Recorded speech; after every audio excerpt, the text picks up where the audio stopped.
Okay, it's now 7 o'clock, and there's a lot of people here already. So I think we're gonna get started. I just want to say a big hello to everybody for the. This is the first seminar in the series, and our topic tonight is farming and food in the climate crisis with Mara Shah.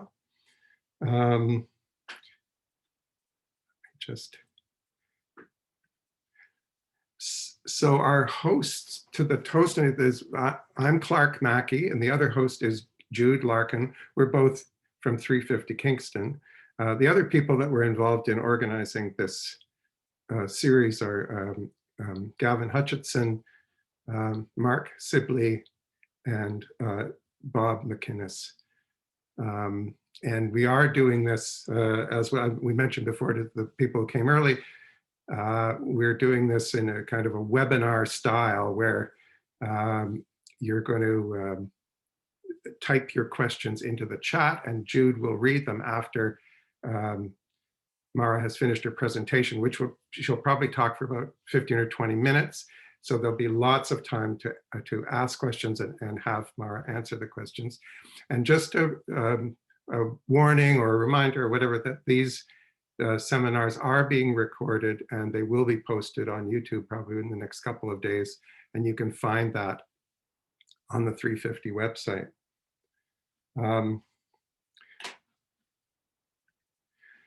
As most of you probably know, Kingston is situated on traditional Anishinaabe and Haudenosaunee territory.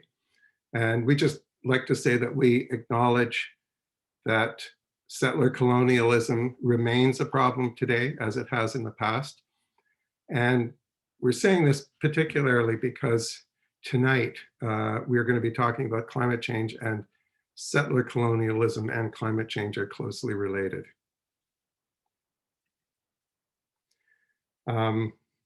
It's my pleasure to introduce to you Mara Shah. Mara, what used to be a few years ago, she was involved with the watershed management. She was watershed management coordinator for the Cataraqui Region Conservation Authority. More recently, she was the director of Loving Spoonful, which many people in Kingston know about as an organization that deals with food security and poverty and things like that. And most recently, she is now the executive director of the National Farmers Union, and that's one of the things that she's going to talk about tonight. So with great pleasure, I'm going to hand over, I'm going to stop sharing my screen and hand things over to Mara. Welcome, Mara. Thank you very much, Clark. And thanks to everyone who's here. If you'd like to leave a note in the chat about what it is that brought you here, I think it would be very interesting for everybody. I see people from all over the place, beyond Kingston, within Kingston, just down the street. I see some neighbors. Thank you all for coming, and please do. I would imagine that 350 Kingston would be very interested in hearing what brought you here. So I'm going to start sharing my screen, and we are going to keep our fingers crossed that all of this technology works for us. Well, maybe if I start at the beginning, that would work better. Let's see, how about we'll go back to the beginning and then we'll share the screen. All right.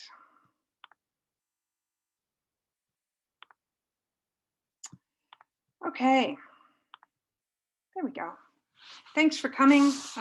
As Clark said, I'm Mara Shah. I'm the Executive Director of the National Farmers Union, and I'm very honored to be speaking to you about food and farming and the climate crisis. There is a lot to cover in this topic. There's way more than we can talk about in one talk, so I won't get to it all, but I've packed this talk with as much information as possible. So hold on to your seats. We'll try and get through the food and farming system in not very many minutes. Just a very short introduction to the National Farmers Union. It was a coalition of provincial unions that was founded to speak up on behalf of farmers across the country. It's grassroots and farmer-led, democratically organized, and independently funded. We've had a lot of victories over the years, keeping bovine growth hormones out of your milk, restricting neonicotinoids, making sure that Canada retains some of its supply management. And we really focus on agroecology, food sovereignty, trying to retain the health of our rural communities, empowering women and youth, and resisting corporate control in farming and food systems. And I will just note that it is very critical that the NFU does not take funding from major corporations. That means that our voice is not motivated by corporate interests. You will find that there is enormous money in agriculture, and corporate interests are huge and vocal. An independent voice is a rarity, and it's a challenge to maintain, but we are determined to do that. So let's talk about this year. We had a pandemic, which was not a happy thing, but it has been a huge wake-up call for our food system. Local producers, these guys aren't terribly local to here, but they serve their own local community up in Pass Lake, Ontario, Sleepy G Farms. They reported we doubled our production to meet the demand. A local garden seed grower reported we sold out this year and next year's seeds. And across the country were reports that we can't find farm workers, there's not enough farm labor, there's more demand than we can meet for our food. And municipal staff were asking, can't our local growers just turn on the taps and grow more? No response to concerns about our food system would have been possible without the experienced farmers already farming on the ground. And yet most of us do not realize how precarious our food system is. To ensure that we have control over our food system, we must have local farmers growing in ways that sustain them and the planet to approach food sovereignty. But not all food production is the same. So how do we move forward from these lessons? And why am I starting this climate change talk with talking about Sleepy G Farms? I start with our farmers because climate change is already having a huge impact on food production globally. Increasing rates of depletion of water sources in California, Mexico, the Ogallala Aquifer, and around the world mean that our imports are more precarious than we think. We must find bold solutions and ensure Canadian food sovereignty. Meanwhile, locally, here's a report on the impact of climate change from NFU member Steph Lang of Fiddlehead Farms in Prince Edward County. She's going to share her experience with you. Yeah, so just talking about farming and how like our farm's in its 8th, 9th year, and we're really on the front lines of climate change and the impacts of extreme weather. First year we started was 2012. It was the driest summer in this area in 50 years, considered a 50-year drought by many. Massive issues with hay up in the Ottawa Valley, as well as this area. Follow that, a few years later, we saw 2 really exceptionally cold winters. The polar vortex was the term famously in use then. That made it really challenging for us to do our shoulder season production. So we lost some of our growing season as a result of that. Then we go forward a few more years and we see 2016 hit us, which is the driest summer for most areas around here ever recorded. After the 50-year drought, 4 years later, worst drought ever. And then we go from there into record flooding in Lake Ontario the year after. Our fields were soaked with all the rain that came in a really short period. We saw erosion issues, delayed planting, crop health problems as a result of the flooding, a lot of nutrient leaching. Another year, a couple years later, we get another serious round of flooding, followed by a really weird summer with heavy rain, month lost of our growing season, followed by the season turning to really dry drought-like conditions with a sudden landing of winter in November where everything froze solid for most of November. It didn't thaw again until spring. We normally here are able to harvest crops till December for context. And then this year, not as dry as 2016, drier than 2012. Another significant drought event. These extreme weather events are more frequent and they make it really challenging to farm. It costs us tens of thousands of dollars in lost crop every time we have to adapt to these extreme events. And we're also investing consistently in materials, equipment, infrastructure to cope with these increasingly frequent extreme weather events. Yeah, so now I have to figure out how to get us out of there. And try not to. Yeah, so just talking about farming. Hold on. Yeah, so just talking about farming and how like. Sorry. Okay, we're gonna try this. Yep, all the practice in the world doesn't necessarily make it all go perfectly, but we will figure it out.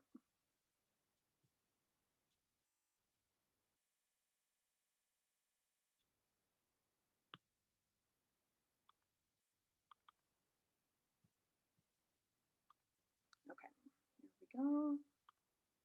Start sharing again.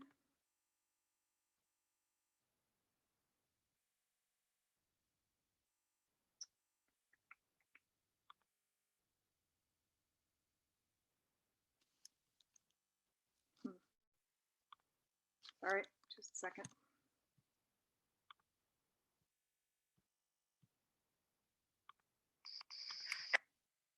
All right, there we go. Thanks for bearing with me. All right. In 2019, the NFU led the way with an evidence-based groundbreaking analysis of the Canadian farm and food system in the climate crisis. This 100-page, easy to follow, but fact-based strategy is available to anyone who wants it. I'll drop it in the link during questions. So you can get your own digital copy. And if you'd like a hard copy, let me know. And if you're within driving distance of here, I will drop it in your mailbox. It is a really, really good read. And we've had a lot of success. We're actually meeting with the Minister of Agriculture, Bibo, in just next week, actually, to talk through alternatives to the vision that most agricultural organizations are sharing right now. One of the big outcomes of this report is that the farm crisis, which is the income crisis for farmers, and the climate crisis share many of the same causes and many of the same solutions. And I don't want to get too deeply into this graph, but so please let me know if you want the report and I'll get it to you. But what the graph shows is that the amount of net revenue or take home that farmers get is in green and some years in red. And that's versus the amount of money that farming generated, their gross revenue, which is in blue. Farmers are keeping less of the money they are earning. And this is because the costs associated with the inputs of farming continue to rise.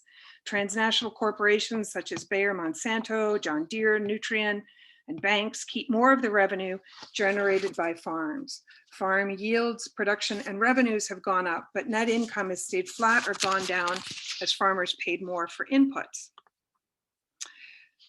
Farming has gone from a high margin business where farmers could make a living and support their families to a low margin business. And it's gone from a low input business to a high input business. Simultaneously, you'll see this climate crisis. Here are 3 primary greenhouse gases, and you can see all of them have this completely out of whack trend at the end. Let's take a look at just one of those just for context. Here's CO2. 800,000 years of data. And you can see the trend in the end.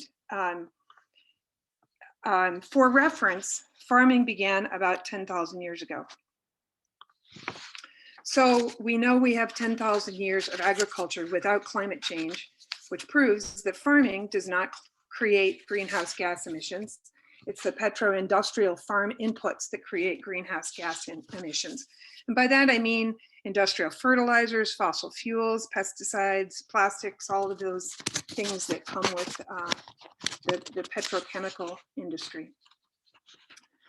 So you'll hear other speakers talking about the trends, I'm sure, and how despairing we are about those. I just want to highlight that from the report that Darren Qualman from the National Farmers Union has written, it is impossible to overstate the importance of taking swift action to deal with human-induced climate change. Here's another chart that I don't want to spend too much time getting into because it could be an hour-long talk in itself. But these are agricultural emissions, and this is despite the fact that everyone is claiming to have targets that they're trying to hit. You can see everything is going up. The basic overall is that the blue is related to livestock, manure, enteric fermentation. The red is on-farm fossil fuel consumption, and the green is related to fertilizer production and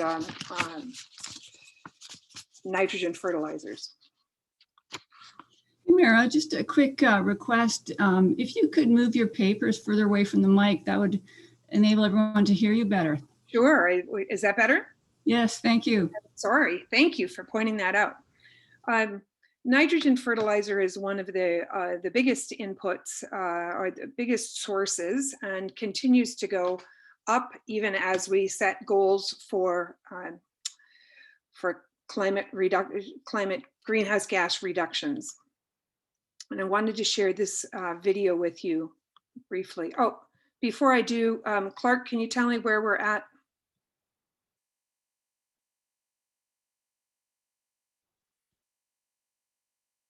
I'm not hearing from Clark. Okay. I'm going to assume that we're Oh, you've been talking for 12 minutes. Okay, thank you. My name is Darren Qualman. I'm here on our farm by Dundurn, Saskatchewan. I've, for a big part of my life, been Director of Research at the National Farmers Union. I'm now doing work with them on climate change in agriculture, and just finishing up a book on civilizations and energy. When we're standing in front of our barn, it wasn't made for dairy cattle or cattle of any kind. It was built to house draft horses, so the pulling power for the farm. I guess the irony is it was finished in 1918, just at the time that horses were replaced by tractors. And we began a 100-year process, 100 years so far, of injecting more and more fossil fuels into agriculture. I'm certainly not trying to give the impression that farming is bad. Farming is the food production system that we have does a lot of things right. But like every part of our economy and society, over the last 100 years, it has been transformed into something that is highly fossil fuel dependent. Huge amounts of energy and material has to go into food production. And in the food system as a whole, it takes about 13.3 calories, mostly from fossil fuels, to make every calorie that we eat. Fertilizers like nitrogen are really a fossil fuel product. If you go to a nitrogen fertilizer factory, there's a big natural gas pipe coming in one side and a big hydrous ammonia nitrogen pipe coming out the other side. So we're really turning fossil fuels into fertilizer, into food, into people. And those inputs we're putting in are also very costly. If you look at net farm income, you see that gross revenue goes up very quickly, but net income kind of stays flat. And that's because the people that sell the inputs are taking more and more and more in the middle. If we could reduce input use, we would simultaneously reduce emissions, but we also have a really good chance of increasing net farm income. So the core of a solution, I think, is low input agriculture. Low input agriculture has the potential to be high net income and low emission.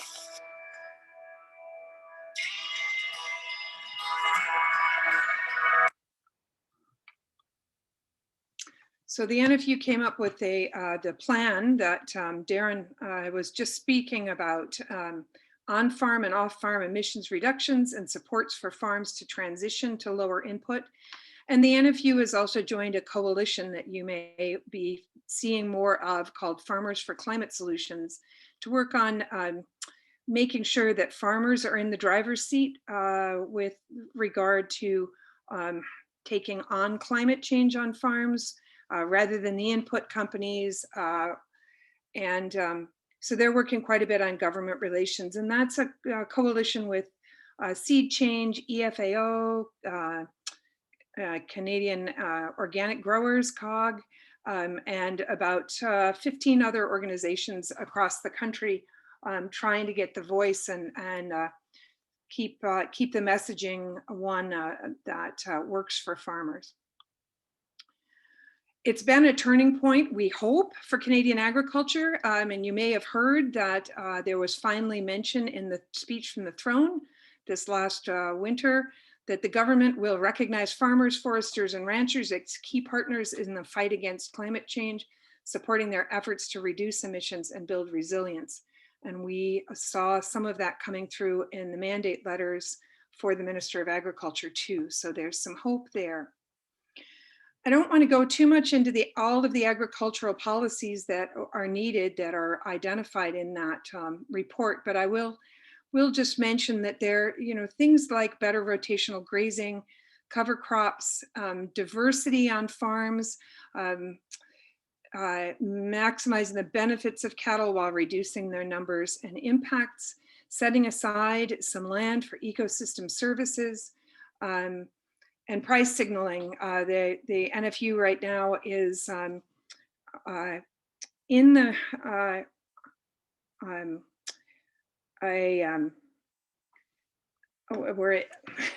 we're standing on the side of the federal government with their right to levy carbon fees, and so that's in the Supreme Court right now.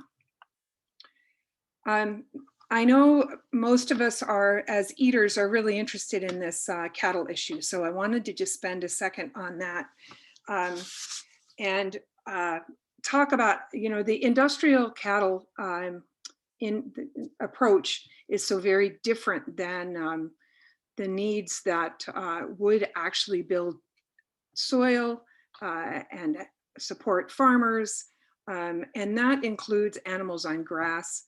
With good grazing management, focus on quality and excellence in our meat instead of the race to the bottom of cheapest animals. So very quickly want to share this with you. This is, you're gonna have to listen over the cows. I hope I'm loud enough over the cows. This is Dana Penrice and her partner Matt letting the cows from one rotational grazing pasture to another. And just before they move into this beautiful new field, they're very loud. And the minute they get in, they're quiet and happy. And this is the kind of rotational grazing that is kind of recreating the hooves on the fields that people talk about, that the buffalo used to have for deep grasslands that can actually help sequester carbon while we're raising them. It was a privilege to be out there with those guys in Manitoba this last September. Let's see if I can pause that.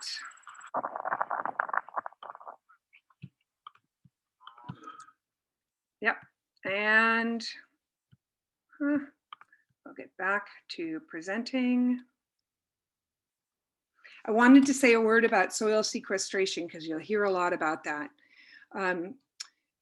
The amount of carbon that we can sequester into soils with enhanced management is roughly equal to the amount that was there before we started stripping all of the carbon out and nutrients out of the soil with suboptimum management. It is time limited to the limit of soil saturation, which is 2 to 3 decades. It's also very shallow. We're thinking that carbon sequestration is a part of the solution, but you're going to hear a lot of people talking about it as if it is the solution and we don't have to do anything more. And I think it would be horrible if we were fooled into thinking that carbon sequestration in soils is not enough. So one of the things the NFU is talking about is a bold overarching program.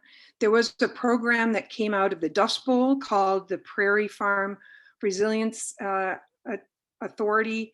And that helped support farmers as they planned different ways of farming after the Dust Bowl. And that lasted all the way actually until Harper killed it. And so this is a request to the government that we're taking for a new kind of authority that would be just as broad in its mandate, Canadian Farm Resilience Authority, that would help farmers make these transitions from high input farming to lower input farming that is also lower emissions. Meanwhile, though, I want to be clear that not everything is rosy as Dana Penrice's farm. The government does have a very aggressive target to create more food as an export engine for the economy. Not saying that the economy is a bad thing or that these are bad choices, but I don't see how these two things, the target, can be met without significant changes to the way we're growing and still meet our climate targets. So just something to keep in mind. I wanted to make sure before I move into another section that we talk just about putting agriculture in context with other emission sources. Agriculture here, down here, is identified as number 6 on the list of emission sectors. It's big and it's certainly worth worrying about. But I would point out, if you see this little white dotted square that's labeled fugitive emissions, agriculture isn't a whole lot more than the fugitive emissions from oil and gas. So we have got no choice but to address the oil and gas sector and the heavy industry sector, the transportation sector. And yes, agriculture should do its own piece of that. I wanted to think about briefly about what non-farmers like myself and many of you can do. And the first is absolutely, back to that previous slide, demanding that we decarbonize our economy and question the growth model. But if we're focusing on food, let's start with, I'm going to just debunk a couple common tropes. And these next 3 slides all lead to the same piece. So just remember one of the 3. The important takeaway is that we have never paid less than for food than we are doing now. Here is a different way of looking at it, which is how much consumers spend on food in general. And you can see that the wealthiest nations are spending the very least amount of our expendable money on food. And Canada, it's about 9%. That's pretty low. And here's a final one. This is US data and it's manufacturing wages, but you'll see that the maximum hourly wage here is about $15. It's not rich living, but look at the relative stability of food prices. Clearly we are, as a whole society, able to afford most foods. Agroecological practices like the kind you'll see in Kiss the Earth or for many NFU farmers internalize the value of the farmer as a human being, not just a manufacturing machine. They internalize the value of the environment, address climate change, and care for the soil. That kind of farming costs more. Not everyone can afford more. I want to acknowledge that. But don't be fooled by people who complain about a small increase in the cost of food or that local farmers charge more. It is still a bargain, and even more so when you think that local producers are providing all of the social and ecological benefits as well.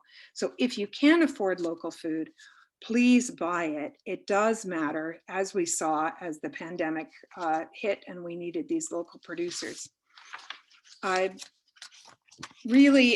do want to address the fact that not everyone can buy local food. And I just think we have to stop insisting that farmers markets and buying local is unaffordable. It's not the cost of food, as I just showed. It's the acceptance of income inequality that's the problem. It is the low minimum wage and unlivable social support programs, especially EI and ODSP here in Ontario.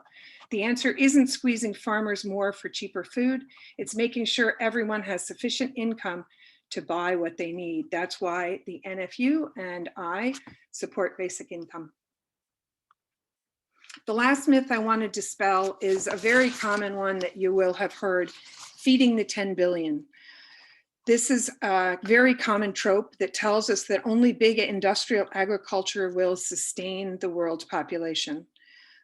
Very few of us question that statement, but low input sustainable farming does even better in crises like drought.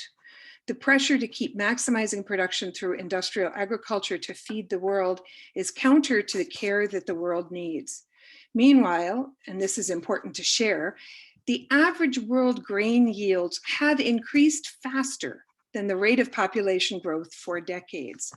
We don't need to fall back on high input industrial agriculture. In fact, we can't afford to do so. One of the things I want to close with is, well, 2 slides away, that I haven't included in my talk yet, any debate about the specifics of our food choices. And the reason that I haven't done that is because although I encourage you to have that debate, I think those debates often leave us tired and splintered. I believe that we need all of us, every single one of us, to be demanding a supersized mobilization to address the climate crisis. And so the cohesion is more important to me than some of the other choices that we can make. I really recommend this book by Seth Klein, A Good War, Mobilizing Canada for the Climate Emergency. He speaks very well about the bold cohesion that we need to move forward. A few of the summation takeaways for all of us who are what the NFU calls eaters, meaning non-farmers, but farmers is alike. We need a serious overhaul of our food system to value social and environmental costs, including the climate. Farmers are not the villains here. The extractionist fossil fuel driven capitalism is. The how matters in food production. If you can, buy good how. Food is cheap, even local food. So buy local if you're able to.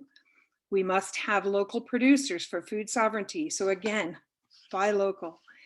Everyone needs to be able to buy their own good food. We encourage you to support basic income. I also encourage you to question everything, especially when it's something that you kind of have heard before and go, of course, that's got to be the way it is. And learn what you can and demand rapid change. We've got to do it. The climate crisis poses a huge threat to Canadian farmers and food systems, but it also presents a wholly unique opportunity to reimagine and wholly restructure Canadian farm and food systems. I have to end by encouraging you to join the NFU and this work. Both farm and associate members are so very welcome and provide much needed energy on working committees and in vigorous ongoing debate. Thank you for having me, and I will now take any questions that I'm able to answer. Thank you, Mara. It makes me think of the phrase, the high cost of low prices. So it looks like there are a lot of questions in the chat, but I'm gonna start by asking you one question, and that has to do with asparagus and strawberries in February. If you know what I mean. That seems to me that another big thing, and I just want your comment on it, is this the shipping of food from thousands and thousands of miles in trucks and airplanes, so that we can have our vegetables all winter long. And how does that fit into all of this? Well, it's a good, complicated question, and I used to be on this side of we've just got to stop. It doesn't make any sense. but I have to admit, I had a student at Queen's once who said, but we want strawberries in February. And the truth is that it doesn't matter what any of us say, people are going to want strawberries in February. So it's not something that we can kind of wish away. I think the market is going to force us to make some different choices, especially as California and Mexico production is there. It's not going to be robust in the future. I had an interesting conversation last week with Oceans Networks Canada about this long distance food production. There, the numbers are complicated with regard to climate and greenhouse gases. There is some local food production that can actually be worse than putting stuff on a freighter. Just because once they get going, apparently their momentum is very good, and it gets us here. But the damage, hearing their news of the damage that's happening to our marine mammals, with the freighter noise, like there's just so many reasons to be thinking about what can we eat in season, and how can we enjoy that, and how can we really enjoy the fact that we've got our own local producers, that and the world is actually more interesting that way, that we know what's in season. Thank you. So I'm just going to hand it over to our co-host Jude Larkin, who's going to read some of the questions from the chat. Okay, thanks everybody for the great questions. I have a question from Bob McInnes. I have read that 2/3 of farms and orchards around the world are owned by 1% of farmers. Please comment. Well, that is a statistic, Bob, that I saw before I started speaking, and I have to say I've not heard that statistic, so I wouldn't want to comment on the specifics, but we do know that consolidation is serious, and it's accelerating. It's happening not just in the food system, but in the seed production system. So I don't know about the number, or maybe someone who knows that statistic, because I do see some farmers on here. Maybe some of you know the specific answer to that, but I mean, for example, when COVID hit our meat production facilities, everybody woke up and said, whoa, Cargill and JBS have the vast majority of our meat production is owned by these two transnational corporations. Where are the thousands of small abattoirs that we used to have dotted across the Canadian landscape? And we're down to hundreds. So I don't know if that answers the question. That's what I got. Okay, thanks, Merritt. So from John Wise, I'm an organic farmer and past chair of Quinte Conservation, interested in whether the claims of people like Alan Savory about carbon sequestration are valid. Hi, John. I remember you. We know you. I'd have to go back and remember where he came out, but I do think we just have to be very cautious as people are thinking about sequestration. There is definitely room for sequestration in the conversation, and I think there is some validity to that, but we also have to realize that as carbon is re-released from soils during a drought, if you're tilling, it really depends on how you're managing it. It's not a deep, putting fossil fuels back into coal where it came from, or into oil. So there's no doubt that no matter what we do in farming, it's not going to be enough, and we've got to get everything off of fossil fuels. There is a huge movement right now that towards electric, well, it's not huge, but it's starting towards electric tractors and getting farms to be fossil fuel neutral themselves, which I think is an interesting piece as well. Okay, and the next one is from Carrie Galasso. I'm interested to know the position the NFU takes in terms of encouraging people to reduce their meat consumption. Good question. And we do represent a lot of meat producers. There are two pieces to it. One, I think there is no question that overall we all need to eat less meat. But I think there's also a really valid point to, if you're eating meat, let's eat it from regenerative farms. You haven't burned down the Amazon to get that meat produced. Eat high quality, know your farmer. We've got some great people, even probably in this room, that are producing meat in the kinds of ways that we would all like to see it done. So I think there are both of those that the NFU would stand for. Excellent. And another question from Jane is, how would we find out about local low input farms? Who are they? Oh, and that is a great question, Jane. And I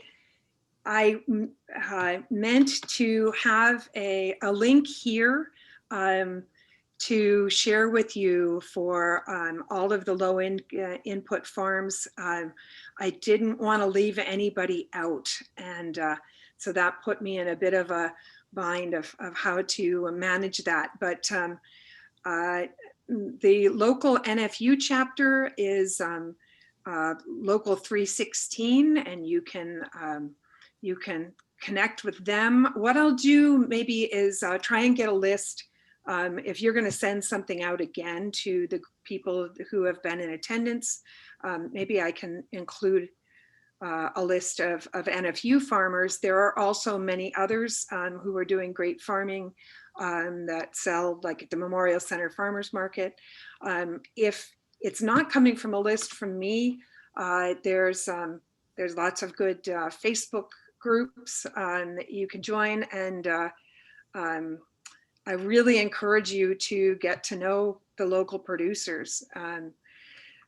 Start asking questions, and you can ask hard questions. They're ready. Thank you, Murray. We would really appreciate that, and we will make sure that that gets to our viewers here. Okay, this is from Elaine Power. Why do we so dramatically undervalue food, food production, food preparation, food work, all the way through the food system, domestic and commercial? Well, Elaine, that's a really good question. I think there are, this is my own opinion, but I think there's two pieces to it. I think that because it's the first job that humanity, no, it's not the first, but you know what I mean? Like, agriculture is 10,000 years old. It's an old profession, and I think we undervalue how highly skilled it is.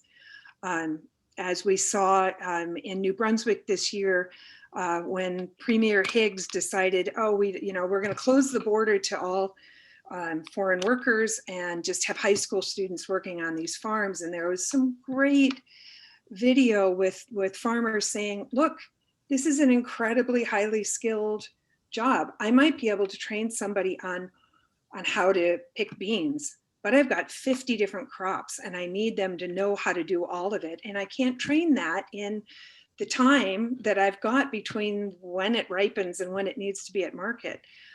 So I think we devalue it in a way because it feels like old hat. But I also think that there's a lot of the food system that is devalued because of sexism. And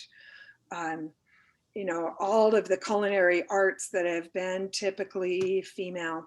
I haven't done any research on that part though at Elaine, so maybe someone else can throw some things in the chat. Those are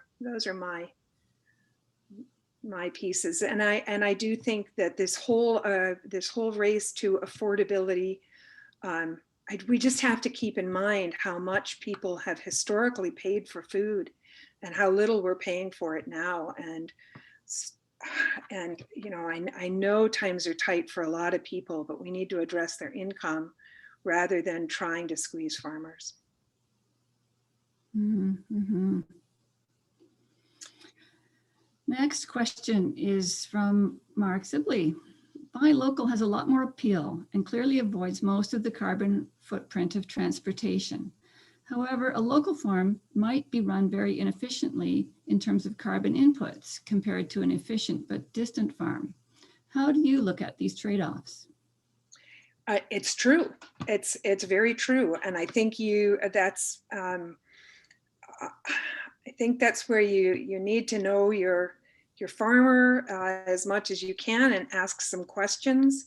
But I also think that those small farms can be made more efficient if farmers weren't dealing with mounting levels of debt. Maybe, you know, there could be some supports to getting them that newer, more efficient tractor or methodology. I think we have an obligation to really build our food system in a way that's climate friendly. And I would say that we do not have any control over support, you know, over how things are done with imports. No control over their environmental regulations whatsoever. And whereas if it's down the road, you know that you can go lobby Doug Ford and say, hey, Doug, we need you to be supporting our farmers. And I would add that the rate of suicide among Canadian farmers is twice that of the general population. There is a real need to make sure that we have a farm system that works better for them as human beings. So that I just think, well, I just remember Wendy Banks, who those of you who know Wendy from Wendy's Mobile Market has said many, many times, we just need more eaters to demand more local food, and our local producers will over time step up that production in a way that creates a real vibrant local food system. And I would say we already have one, but it can only get better with more people demanding more good food. Thank you. This is from Hannah. Small scale vegetable farmer here. I get regular rural newspapers that swing very far into the realm of propaganda, even if I were trying to keep an open mind. The contents of these newspapers often reflect the views of my neighbors in the area. Is the NFU addressing the often strong political divide that exists in rural areas? Well, that's a really good question because it's all across the country. I would say when you get your rural voices, flip to the back of it. There's always a page about the NFU and highlighting some NFU farmers. I think this is it's a huge crisis because it is hard to change people's minds and pull them along to remembering that what made the farming system and our healthcare system and our education system strong is that we understood the value of collective action and working together. And farmers have now been told you are independent producer, independent business people, and you don't need each other. You just need your agronomist who's being paid by your input company. So there's a lot of isolation out there. And even talking to Brent Preston, who you may all know as a pretty famous farmer and author of The New Farm, he said, I'm isolated. My neighbors are not on the same page as I am. And I think that's where people have found such value with the NFU is at least you're not alone, even if you're surrounded by neighbors who aren't thinking like you are, because we're out there in patches or even just isolated. When I met our NFU farmers from Alberta, my jaw dropped. They're out there, and they still believe in a vision of working together that most of Alberta does not. Yeah, thank you for bringing so many factors into your answers and really giving us an impression of what it's like to be a farmer. This is a question for me. So what role does organic farming play in the carbon crisis? Well, I mean, I think it's important whether people are organically certified or not is not something that I personally have a strong opinion about, and people can have that conversation in the chat. But certainly the organic inputs are, you're looking at not using these industrial petrochemical inputs, and instead you're counting on manure from your cows and other organic input that is clearly a better choice. So I think on the whole, going organic is a good thing. It's important. Okay, and from Robert, how can farmers and people who own lakefront property partner on improving water quality? Oh, well, there's a good question that throws me right back to the Conservation Authority. Setbacks are the most important thing, making sure that you're maintaining your shoreline as wild and unmown and untrenched as possible. Give yourself lots of room for whatever it is that's running off your back porch to be captured before it gets to the lake. Yeah, and same with the farmers. I mean, when they started doing the setbacks and buying property along the Mississippi River, they started seeing some improvement in the Gulf of Mexico. Those setbacks are important, and it's one of the pieces in the kind of the vision that we're presenting, which is we've got to have these ecological services supported so that we don't lose them, because they're disappearing across the country faster than we're keeping them.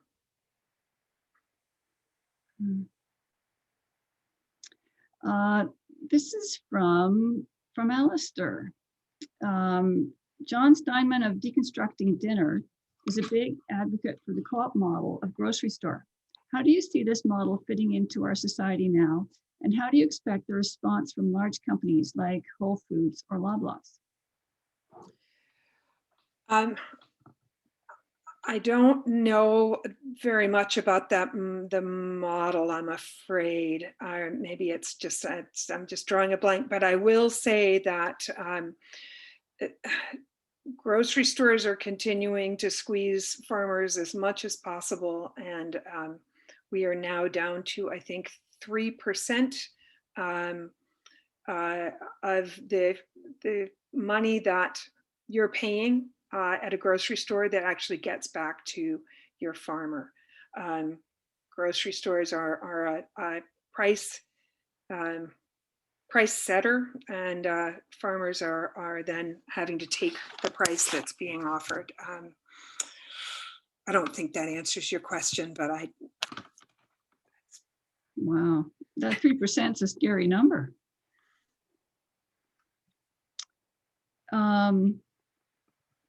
What is the NFU's stance on organic farming? This is from Elvira. I see Diane Dowling on here, and I'm wondering if she can jump in. I don't know that there is a, I'm not thinking of a policy that is specific to, we have organic farmers. We've got lots of organic farmers and we love them. We also have some conventional farmers. And I think, working across the spectrum and trying to get people to reduce their inputs as much as possible is certainly a goal, without shaming anybody from where they're starting from. But we're working very closely with Canadian organic growers, and certainly do support their work. Thanks, Mara. I think that's it. Does anyone else have a question they'd like to ask? Yes, so I can come back in. So I'm just interested, Mara, in that. It seems to me there is also an issue. Diane Dowling actually put some things in there. Oh, Just put thank something you, in the chat. Diane. Thank you. Save my bacon, Diane. Diane's been in this movement much longer than I have. No, I just, there's a question of, again, this is something that says this, the whole question of succession. Who is going to be the next generation of farmers?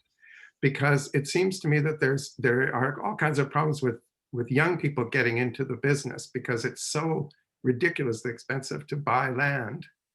And it's also, in many ways, it seems like not a very sure bet in terms of, a middle-class lifestyle or whatever. So I'm just what are we going to do when nobody wants to be a farmer anymore? Well, it's a very good question, and it is a huge concern. There was actually just one of the things that the NFU does is we debate. People bring forward resolutions of top priorities for the NFU for the next year or 2 or 3 to our national convention. And just in November, they passed yet another resolution to move forward on encouraging young farmers and addressing the cost of land and the cost of getting into farming. The land prices are one thing, buying supply management is another, having the skills, having the supports. So we will be working this year on trying to address some of those questions. It's a really tricky one, and I can't tell you how many farmers are looking at their kids and having none of their kids really wanting to take up the farm. It's hard, so a family like Diane Dowling's, where she has numerous kids that are willing to take on the next challenge and move forward is fantastic. I think that's going to have to be part of a whole rethink of the agricultural system. And I was also really surprised to hear that things like pension plans that you might have bought into, it's seen as a very green alternative to invest that pension plan in rural land. And that's driving up the prices as well. So some of the things that we're doing are having unintended consequences on the prairies and on our farmland. Thank you, Mara. So we're reaching the 8 o'clock mark, so I'm going to sort of officially sign off. But if people want to stay around afterwards for a little bit to talk to Mara, she's agreed to stay for a little while. But I just want to share my screen again. And it looks like people are sharing amazing things in the chat, and I'm not able to read them all or any of them because I'm talking. So I hope after everyone signs off, I'll get a chance to read everyone's comments in the so chat. We'll stay on afterwards. So I just wanted to say to people who have to leave at 8 that next week we have the famous Dr. John Small from Queen's University, who's going to talk about lakes in a changing climate and what the history of lakes in our area have to tell us about the future of climate and the future of life on Earth. So this will be an amazing talk. So we look forward to seeing you all next week. Now I'm going to stop sharing and go back, and if other people have other things they want to ask Mara about, they can do it. Jude, is there anything else on there?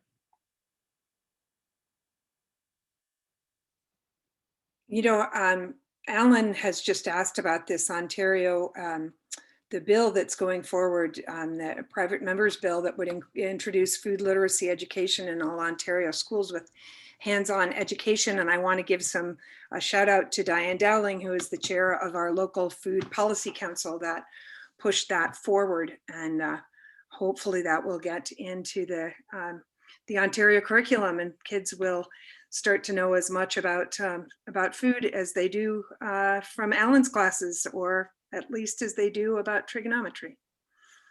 Yeah, I can say that there are some people at the Kingston Secondary School, the new high school that's just opened. I don't know whether anybody's actually going there yet, but there are people there who are very interested in agricultural education, and they're connecting up with the Oak Street Community Garden, which is just down the road Excellent. from the school, and so we look forward to some real good connections there with at least that one school, and hopefully others. Jude, anything else? I'm not watching the chat, so.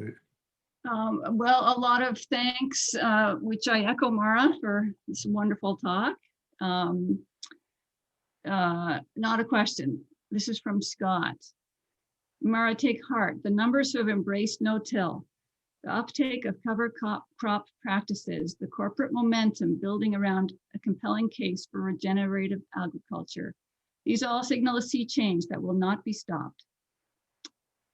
As stubborn conventional producers age out, they will be replaced by progressives. Oh, it's a nice vision. Maybe that's a good way to end it. So I think we'll close it down now. And thank you so much, Mara, for this provocative and stimulating talk. So and for answering all of our questions. We really appreciate it. My pleasure. Thank you for having me. Yeah, so if you're staying on